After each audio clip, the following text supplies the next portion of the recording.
Hello beautiful, আমি মানসী। আমার মেয়ে মিতুল আমার নতুন একটি ভিডিওতে তোমাদের সবাইকে স্বাগতম। আশা করছি সবাই ভালো আছো, আমি ভালো আছি, আমার মেয়েও ভালো আছে। সত্যি মা হয়ে ওঠাটা খুব কঠিন, কিন্তু মা ডাকটার মধ্যে কতই না শান্তি। এখন নিজে মা হওয়ার পরে বুঝতে পারছি মা হয়ে ওঠাটা সত্যি খুব কঠিন। যাই হোক, আমার মেয়েকে প্রতিদিন চুল আঁচড়াতে খুবই কষ্ট করতে হয়, কিন্তু ওই 2-3টে চকো শুকনো দিয়ে দিতে একটু একটু খাচ্ছে, আর আমি ওর চুলটা বেঁধে দিচ্ছি। কিন্তু প্রতিদিনই ওই সংগ্রাম করতে হয় চুলটা বাঁধতে। জন্মের পর থেকে চুলটা রাখা হয়েছে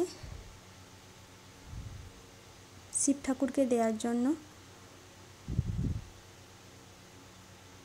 চুলটা একদম বাঁধতেই দেবে না, বলছে এক পাশে চুল বাঁধা হয়েছে আর এক পাশে চুলটা বাঁধতে দাও, বাঁধতেই দেবে না। ক্যামেরা অন করতে ওই ক্যামেরার দিকে তাকাচ্ছে, আর দুষ্টুমি শুরু হয়ে গেছে ওর।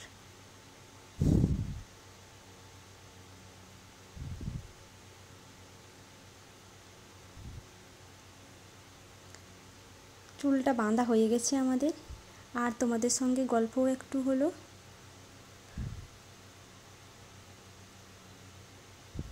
নমস্কার সবাইকে।